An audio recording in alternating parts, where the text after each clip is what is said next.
हाँ जी, तो चलिए शुरुआत करते हैं अपनी वीडियो की। हेलो दोस्तों, क्या हाल चाल है, कैसे हैं आप सब। आई होप सब लोग बहुत अच्छे हो और सभी की तैयारी बहुत अच्छे से चल रही होगी। दोस्तों मेरा नाम है Vikrant and welcome to your YouTube channel Kanpur वाला विक्रांत। तो भाई हमने कल की वीडियो में आपको सिंपल इंटरेस्ट की इंस्टॉलमेंट के बारे में बताया था और आज हम लोग बात करेंगे कंपाउंड इंटरेस्ट की इंस्टॉलमेंट कैसे निकालते हैं, क्योंकि इस टाइप के सवाल इस समय जो पेपर चल रहा है सीजीएल 22 का उसमें पूछे जा रहे हैं। तो हमने कहा क्यों ना आप लोगों का एक रिवीजन करवा दें। हमने टोटल 4 सवाल को पिक किया हुआ और 4 सवाल अगर आपने कर लिए तो आप इंस्टॉलमेंट को निकालना सीख जाओगे। यहाँ पे हम लोग बात करेंगे 2 साल की किस्तों के बारे में। भैया अगर हमारी वार्षिक दर दे रखी है और हमसे ये पूछा गया सवाल में कि भाई किस्त निकालो, या फिर हमसे ये पूछ दे कि ब्याज निकालो, इंटरेस्ट निकालो, या फिर बोल दे कि जो स्टार्टिंग का अमाउंट था वो, अगर ये चारों सवाल आपने अच्छे से समझ लिए कंपाउंड इंटरेस्ट के, तो यकीन मानो पेपर में अगर आपसे इससे सवाल पूछा जाएगा तो पक्का पक्का आप सही करके आओगे ही आओगे। और ये जो चारों सवाल हमने लिए हुए हैं ये चारों सवाल प्रीवियस ईयर पेपर के हैं, ठीक है। तो सबसे पहले हम आपको समझाते हैं कंसेप्ट कि भाई इंस्टॉलमेंट निकाली कैसे जाती है, फिर उसके बाद ये सवाल आपको करवाएंगे। तो जब भी आपसे कंपाउंड इंटरेस्ट की इंस्टॉलमेंट पूछी जाएगी तो सवाल में प्रिंसिपल आपका दे रखा हुआ, रेट दे रखा हुआ और टाइम दे रखा हुआ, ठीक। तो हम मान लेते हैं पी, हमें कुछ भी दे रखा है, हमें पता नहीं, रैंडम कोई नंबर होगा। रेट मान लेते हैं हम खुद से 10% कि भाई 10% की दर वार्षिक ब्याज की दर दे रखी है और सवाल में साफ साफ बोला जाएगा कि चक्रवृद्धि ब्याज के हिसाब से लग रहा है, ठीक। टाइम मान लेते हैं हम लोग 2 इयर्स, ठीक। पहले आप लोग कंसेप्ट को समझ लो, उसके बाद वो जो 4 सवाल हमने पिक किए उन्हें करते हैं, ठीक। तो 10% की अगर हम लोग फ्रैक्शन निकालें तो फ्रैक्शन क्या होती है, 1/10, ठीक। इस 10% की फ्रैक्शन 1/10, यहां से अगर हम पहले साल का ब्याज निकालने की कोशिश करेंगे पहले साल में कितना इंटरेस्ट देना पड़ेगा, तो अगर हमारे पास 10 रुपए अमाउंट था, 10 का 10% क्या होता है 1, तो अगर 10 रुपए हमारे पास थे पहले साल की बात करें तो हमें ब्याज कितना देना पड़ेगा 1 रुपए, तो अमाउंट कितना पे करना पड़ेगा हमें 11 रुपए। ये क्लियर हुआ कि भाई अगर 10% हमसे बोला गया रेट ऑफ इंटरेस्ट हमारी 10% है, 10% की फ्रैक्शन होती है 1/10, ठीक। तो इसका मतलब 10 रुपए हमारे पास होंगे, 1 साल बाद जब हम उसे वापस करेंगे पे करेंगे 1 रुपए ब्याज जोड़ के तो बन जाएगा 11। यहां तक क्लियर। ये तो बात होगी भाई पहले साल की, ठीक है। अगर मान लो जब दूसरे साल पहुंचेंगे, क्योंकि यहां बात चल रही है चक्रवृद्धि ब्याज की, तो चक्रवृद्धि ब्याज क्या होता है, ब्याज के ऊपर ब्याज लगता है, तो दूसरे साल भी आपसे 10 से 11 लगेगा, ठीक। लेकिन पहले साल वाले ब्याज पर भी ब्याज लगेगा, तो यहां 2 बार 10% की रेट हमारे साथ लगेगी। तो यहां हम लोग इसको ये लिख सकते हैं कि 10 का स्क्वायर से क्या बन जाएगा, ये 11 का स्क्वायर। ये हमारा क्या है सेकेंड ईयर में। ये चीज क्लियर हुई। पहले साल 10 रुपए से 11 रुपए ब्याज और दूसरे साल 10 का स्क्वायर से 11 का स्क्वायर। स्क्वायर क्यों आया ये आपको समझ में आ गया। ये जो हमारे वैल्यू है ये 11 का स्क्वायर, यही हमारी होती है किस्त जो हम हर महीने पेमेंट करेंगे। यहां तक सबको समझ में आ गया। बस यही था हमारा मेन कंसेप्ट, यही बस समझना था, बाकी आगे सवाल तो हो ही जाएगा। हम ये चीज बिगाड़ रहे हैं और दोबारा लिख के समझा रहे, ठीक। तो पहले साल हमारे साथ क्या हुआ 10 से 11, दोबारा 10 का स्क्वायर से 11 का स्क्वायर। यहां तक क्लियर हो गया था। 11 का स्क्वायर क्या हो जाएगा 121, क्योंकि आपको पता होगा इंस्टॉलमेंट यानी किस्त हमेशा बराबर होती है, तो जो किस्त हम लोग पहले साल देंगे वही दूसरे साल देंगे। तो यहां पे पहले साल हमने किस्त दी है 11 रुपए और दूसरे साल हमने कितनी दी है 11 का स्क्वायर यानी कि 121 रुपए। तो ऊपर वाले को वैल्यू बराबर कर लेते हैं, ऊपर 11 है नीचे है 121, मल्टीप्लाई किसका करेंगे 11 का, तो ये भी क्या बन जाएगी 121, क्योंकि रेशियो कभी भी चेंज नहीं हो सकता। तो अगर हमने यहां पे 11 से मल्टीप्लाई किया तो इस साइड भी 11 से मल्टीप्लाई करेंगे। तो ये जो 121 आया यही हमारी ईएमआई है जो हर महीने हम लोग ईएमआई जमा कर रहे हैं। तो ये था बेसिक कंसेप्ट जिसके ऊपर सारे सवाल काम करते हैं। अब हमसे कुछ भी सवाल पूछ दे हम निकाल लेंगे। जैसे अगर हमसे बोल दे कि भाई ईएमआई बताओ या फिर इंस्टॉलमेंट बताओ, ठीक है, तो हमारी इंस्टॉलमेंट क्या आएगी 121। अगर हमसे बोल दे कि बताओ दोस्त प्रिंसिपल क्या होगा, यहाँ पे प्रिंसिपल अगर मैं रेशियो में निकाल रहा हूं तो क्या होगा, तो देखो ये 100 रुपए यहां जमा किए और यहां कितना जमा किया हमने 110 रुपए, 11 में 10 का मल्टीप्लाई किया 110, तो 110 और 100 प्रिंसिपल हमारा कितना हो गया 210 रुपए। अगर हमसे बोल दे कि भाई एक काम करो अब तुम्हें ब्याज निकाल के दिखाओ इंटरेस्ट कितना लगेगा, तो अगर मैं इंटरेस्ट निकालना हो तो ध्यान से देखो 121 रुपए हमने यहां जमा किए दूसरे साल में और पहले साल में जमा किए 121 रुपए, ठीक। तो टोटल कितना जमा कर दिया 242। सामान की कीमत क्या थी जो हमारा प्रिंसिपल 210, तो हमारा इंटरेस्ट क्या निकलेगा 32 रुपए। ये चीज समझ में आ गई। तो बस यही था इंस्टॉलमेंट का कंसेप्ट जो आपको समझना था। अगर आपको ये समझ में आ गया तो आने वाले 4 सवाल जो हमने पिक किए हैं वो चारों सवाल आप कर ले जाओगे। दोस्तों जैसा कि आप सभी जानते हो कि 6 तारीख को हमारा 10+2 का नोटिफिकेशन आने वाला है। इसके अलावा जीडी का भी नोटिफिकेशन ऑलरेडी आ चुका है और सीजीएल मेंस भी प्री आपका खत्म हो जाएगा, फिर मेंस का एग्जाम भी होगा। तो अगर आपको इन एग्जाम को अच्छे से मेहनत करके निकालना तो आपको 2 चीजें चाहिए। एक तो प्रीवियस ईयर के क्वेश्चन पेपर ज्यादा से ज्यादा उनकी प्रैक्टिस करनी है, ज्यादा से ज्यादा आपको मॉक टेस्ट भी देने हैं। मॉक टेस्ट जरूरी होते हैं ताकि आपको पता चले आप सही कर रहे हो कि गलत करो। जैसे कि प्री के एग्जाम का एनालिसिस मिला, मेरे जो ग्रुप वाले बच्चे थे जिनसे बात हुई, सबने एक ही बात बोली कि भैया आपने इतना ज्यादा मॉक टेस्ट की प्रैक्टिस करवा रखी थी ऑलरेडी कि एग्जाम में हमें कुछ नया लगा ही नहीं। हमें यही लगा जैसे हम घर पे मॉक टेस्ट दे रहे थे। तो आपको ज्यादा से ज्यादा मॉक टेस्ट देने चाहिए। तो अगर आपको मॉक टेस्ट देने तो इस समय टेक्स्ट बुक की एक सेल चल रही है जिसमें इनका 1 साल का पास सिर्फ 300 रुपए का। उसमें भी अगर आप मेरा कूपन कोड KB10 यूज करोगे तो वो पास पड़ेगा आपको 270 रुपए का। तो अगर आपको आगे वाले जो एग्जाम आने वाले हैं उनकी तैयारी करनी है, चाहे वो 10+2 का हो, जीडी का हो या फिर सीजीएल का मेंस ही क्यों ना हो, ठीक है, तो आपको अभी से मॉक टेस्ट लगाने की आदत डालनी पड़ेगी। तो अगर आपके पास मॉक टेस्ट है फिर तो कोई टेंशन की बात ही नहीं, लेकिन अगर नहीं है तो लिंक हमने नीचे डिस्क्रिप्शन में दे रखा, जाके चेक कर सकते हो और मॉक टेस्ट को परचेस कर सकते हो। तो यही था बेसिक कंसेप्ट इंस्टॉलमेंट का। अगर आपने ये बेसिक कंसेप्ट समझ लिया है कैसे इंस्टॉलमेंट निकालते हैं तो आने वाली जो सवाल है ना, ये चार के चारों आप खुद से कर लोगे। सवाल पढ़ते हैं। 4620 रुपए की राशि 2 बराबर वार्षिक किस्तों में वापस भुगतान की जानी है। यदि ब्याज की दर वार्षिक रूप से चक्रवृद्धि होने वाले 10% वार्षिक है, यानी कि रेट ऑफ इंटरेस्ट दे रखी है हमें 10%, तो प्रत्येक किस्त क्या होगी, इंस्टॉलमेंट हमसे पूछी गई है। इंग्लिश में पढ़ दें एक बार। A sum of rate 4620 is to be paid back in 2 equal annual instalments. How much is each instalments in rupees if the interest is compounded annually at 10% per annum. ठीक, हमने सवाल पढ़ लिया, हमें समझ में आ गया। अब जब भी सवाल को पढ़ो तो जो जो चीजें सवाल में दे रखी हैं, अगर आप बिगिनर हो तो वो चीजें नोट जरूर करो। इससे क्या रहेगा, आप सवाल को मतलब कंसेप्ट आपको अच्छे से समझ में आएगा। तो हमें यहां पे बोला गया है प्रिंसिपल 4620, भाई इतने रुपए प्रिंसिपल दे रखा है। 2 बराबर किस्तें यानी कि 2 साल की बात हो रही है, तो टाइम कितना दे दिया, 2 ईयर।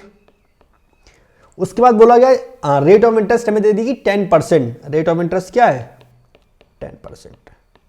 ठीक, इतना अभी हमने कुछ भी सवाल में नहीं किया, जो सवाल बोला था वही सेम सवाल हमने नीचे लिख दिया और कुछ भी नहीं किया। अगर आप बिगिनर हो तो एक बार लिख लिया करो, तो उससे क्या है ना, कंसेप्ट आप अच्छे से समझ पाओगे। अगर आपको आता है फिर तो कोई लिखने की जरूरत है नहीं, सीधा आंसर मारो, आगे बढ़ो। ठीक, रेट ऑफ इंटरेस्ट क्या दे रखी है, 10%। तो अगर हम 10% का फ्रैक्शन निकालें तो 1/10 आएगा।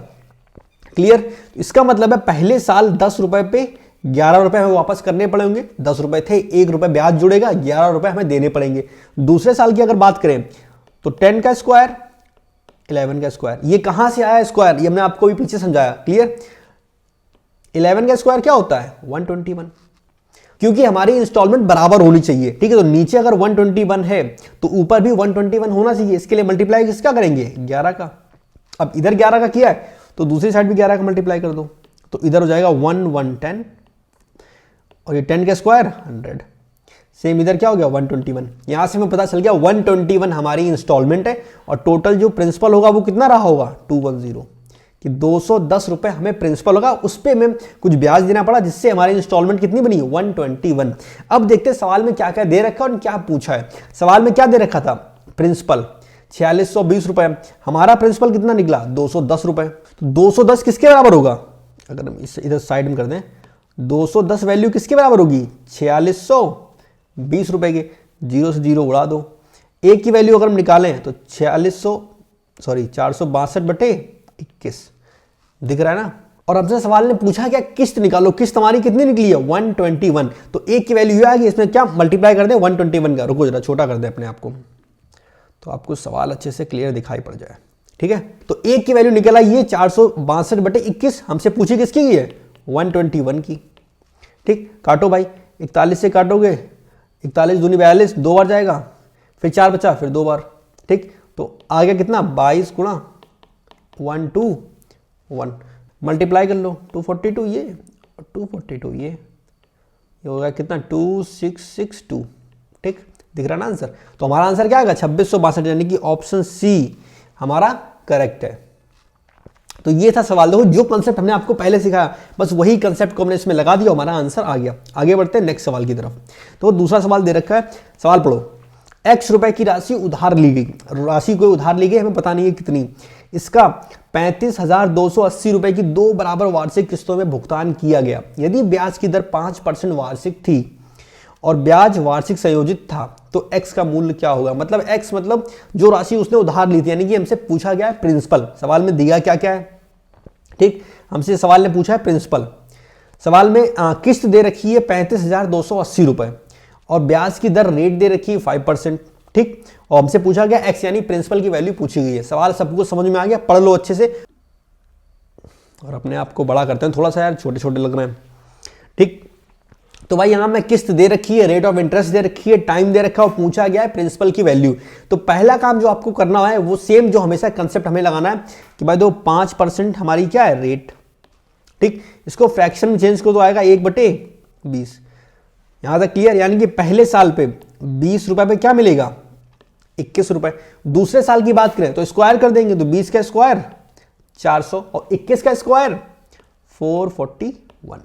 क्योंकि किस्तें हमेशा बराबर होती हैं तो यहां 441 है और यहां 21 है तो ऊपर वाले हम 21 का मल्टीप्लाई करेंगे, क्योंकि हमने इस तरफ किया है तो लेफ्ट साइड भी करना पड़ेगा तो यहां भी कर देंगे 21 से मल्टीप्लाई, ठीक। अब हमारी किस्तें बराबर हो गई। पूछा गया हमसे प्रिंसिपल, तो भाई प्रिंसिपल जरा निकाल लेते हैं। 21 में 20 का गुणा करोगे कितना आएगा 420, 420 और 400 ये हो गया 820, ठीक। तो यही हमारा क्या है प्रिंसिपल। और किस्त कितनी निकली है 441। अब सवाल सॉल्व हो गया तो 441 इसकी वैल्यू क्या दे रखी सवाल में 35,280 और पूछी किसकी गई है x यानी कि प्रिंसिपल की। तो एक की वैल्यू यहां से क्या आ जाएगी 35,280 बटे 441 इंटू निकालना क्या है हमें प्रिंसिपल। प्रिंसिपल कितना है 820, ठीक। तो चलो भाई काटा पीटी शुरू करते हैं। 441 है, ये है 21 का स्क्वायर, इसका मतलब ये 7 से डिवाइड होगा और 9 से भी डिवाइड होगा, ठीक है। तो अपन सबसे पहले 7 से उड़ाते हैं। 7 छंग 42, 7 त्रिक 21, 7 पना 35, 0 7 चौक 28, फिर 0, फिर 7 से उड़ा दो, 7 नेम 63, 7 सत्ते 49, 7 दूनी 14, 0, फिर 9 से उड़ाओ, 9 से 9 अट्ठे 72, 80। तो 80 गुणा 820 तो ये आ जाएगा 00, ये आ गया 8 दूनी 16, 6 80 लगा 1, 8 अट्ठे 64, 1 65, 65,600। तो ऑप्शन बी हमारा करेक्ट है। ये सवाल आया था एसएससी सीजीएल 2018 में। आगे बढ़ते हैं। अगर भाई आप लोगों ने यहां तक वीडियो को देख लिया है, ठीक, और आपको वीडियो अच्छी लग रही है, आपको ये मेरा पढ़ाने का तरीका अच्छा लग रहा है, तो नीचे एक ही चीज लिखो विक्रांत भाई 143। और एक चीज और, अगर वीडियो अच्छी लगा करे, क्योंकि अपना नया नया पढ़ाना मैंने स्टार्ट किया, तो कुछ एक दो अच्छे शब्द लिख दोगे तो हमें अच्छा लगेगा। बाकी आप लोग बहुत सपोर्ट कर रहे हो, उसके लिए थैंक यू सो मच। और उम्मीद है हम भी आपको ऐसे ही सपोर्ट करेंगे। जब भी मेंस आने वाला है, प्री हमारा अब हो ही गया लगभग, कुछ बच्चों का हो गया, कुछ बच्चों का हो जाएगा। 13 तारीख को अपना पेपर देके हम लोग मेंस की तैयारी में जुट जाएंगे। और यकीन करो इस बार मेंस होगा, पूरी तैयारी आपकी मैथ्स की हम करवाएंगे एकदम फ्री, वो भी यूट्यूब पे। कहीं आपको कोई बैच लेना नहीं पड़ेगा, लेना चाहो ले सकते हो, लेकिन हम गारंटी देते हैं पूरा सिलेबस मैथ का जो आपके मेंस में आने वाला है, और उस हिसाब से हम लेके चलेंगे। पूरा मेंस का सिलेबस हम आपको यूट्यूब पे फ्री करवाएंगे, टेंशन फ्री रहो उसके लिए। तो बस थोड़ा सा सपोर्ट दिखाओ, वीडियो को लाइक वाइक कर दिया करो, एक दो अच्छी बातें लिख दोगे तो और अच्छा लगेगा, बाकी कुछ नहीं। नेक्स्ट सवाल पढ़ते हैं। किसी ऋण को 2 समान वार्षिक किस्तों में वापस करना, यदि ब्याज की दर दे रखी है 10%, जिसकी गणना वार्षिक चक्रवृद्धि आधार पर होती है, प्रत्येक किस्त है 6,534 रुपए, तो लगाया गया कुल ब्याज ज्ञात करो। ये क्वेश्चन आया था सीजीएल 2020 टीयर 1 में। A loan is to be return in 2 equal yearly instalments if the rate of interest is 10% per annum compounded annually and each instalment is rate 6534, then the total interest charge is. देखो इससे पहले हमने जो पहला सवाल किया वहां हमें इंस्टॉलमेंट निकालनी थी, दूसरे सवाल में हमें निकालना था प्रिंसिपल। कंसेप्ट सब में सेम लग रहा है। इस सवाल में हमें निकालना है क्या इंटरेस्ट, कि भाई टोटल ब्याज कितना देना पड़ा। चलो सेम करते हैं सवाल को पहले की तरह। देखो रेट ऑफ इंटरेस्ट क्या दे रखी है 10%। 10% मतलब 1/10, ये तो याद ही सबको, कुछ बताने की जरूरत नहीं है। इसके बाद 2 साल की बात हो रही है, तो पहले साल 10 से 11, दूसरे साल 10 के स्क्वायर से 11 का स्क्वायर, यानी कि 100 से 121, ठीक। इंस्टॉलमेंट हमारी हमेशा बराबर होती है तो बराबर कर लेंगे, यहां 11 से मल्टीप्लाई और इधर भी 11 से मल्टीप्लाई, तो ये बन जाएगी 110, ये 100 और ये हो गया 121 हमारी इंस्टॉलमेंट। हमसे पूछा गया ब्याज। देखो भाई टोटल प्रिंसिपल कितना हमारा हो गया 210, 121 की 2 इंस्टॉलमेंट हमने जमा की है, यानी कि टोटल पैसा कितना जमा किया हमने 242। तो अगर हम इंटरेस्ट निकालें तो क्या हो जाएगा 242 माइनस 210, यानी कि 32, 32 यूनिट हमारा ब्याज मिलेगा। तो हमें 32 की वैल्यू निकालनी है। यहां तक क्लियर हो गया। आगे चलते हैं। अब हमारी यूनिट सारी निकल चुकी है, हमें खाली बस कैलकुलेशन करनी है। सवाल में पूछा गया कुल ब्याज यानी कि इंटरेस्ट 32, ये हमें निकालना है। और हमें दे क्या रखा है, उसने दे रखा है किस्त 6534। हमारी किस्त कितनी निकली है 121 दिख रहा है, तो 121 बराबर होगा 6534 के। तो अगर हम एक की वैल्यू निकालें तो 6534 डिवाइडेड बाई 121, ठीक। और पूछा गया इंटरेस्ट तो मल्टीप्लाई बाई 32। यार हम बीच में बार आ जाते हैं, एक काम करते हैं अपने आप को उधर सरका दें। अब सही है, मुद्रा बैठ गए तो कम से कम आपको दिखाई पड़ रहा होगा, ठीक। तो ये हमारा, इसे हम सॉल्व कर लेंगे, यही हमारा क्या निकलेगा कुल ब्याज है। चलो सॉल्व करते हैं। 11 से उड़ाओ, ये 11, 11 पचे 55, 10, 11 ने 99, 4, 11 चौक 44, फिर 11 से उड़ा दो, 11 पचे 55, 11 चौक 44, तो आ गया कितना 54 इंटू 32, 4 दूनी 8, यूनिट डिजिट 8 किसी में, पहला ही ऑप्शन है हमारा। देखो हम लोग चाहें तो मल्टीप्लाई कर सकते हैं 54 में 32 का, लेकिन जब ऑप्शन दिखाई पड़ रहा सबका यूनिट डिजिट अलग अलग है, ठीक है, तो फिर जरूरत नहीं है। लेकिन अगर मान लो किसी में 2 में 8 होते तो फिर हमें सॉल्व करना पड़ता। तो हमारा आंसर क्या जाएगा 1728। चलो भाई अपने आखिरी सवाल की तरफ बढ़ते हैं। बोला गया सवाल में ऋण की कोई निश्चित राशि 6760 रुपए की 2 एक समान अर्धवार्षिक किस्तों में लौटाई जाती है। यदि वार्षिक रूप से चक्रवृद्धि ब्याज की दर 8% प्रति वर्ष थी तो ऋण पर ब्याज के रूप में कितनी राशि का भुगतान किया गया। एसएससी सीजीएल मेंस 2018, जिस साल हमने सीजीएल पास किया था उस साल मेंस में ये सवाल पूछा गया था। अच्छा सवाल है।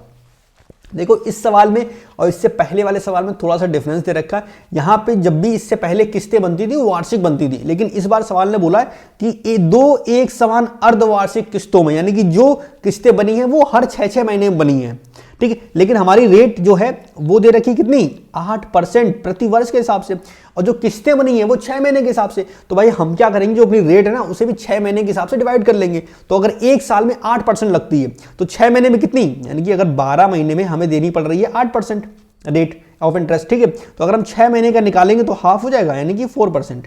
तो यानी कि अब जो हम सवाल सॉल्व करेंगे वो 4% से सॉल्व करेंगे, बाकी सब कुछ सेम है, बस यही थोड़ा सा फर्क आ गया।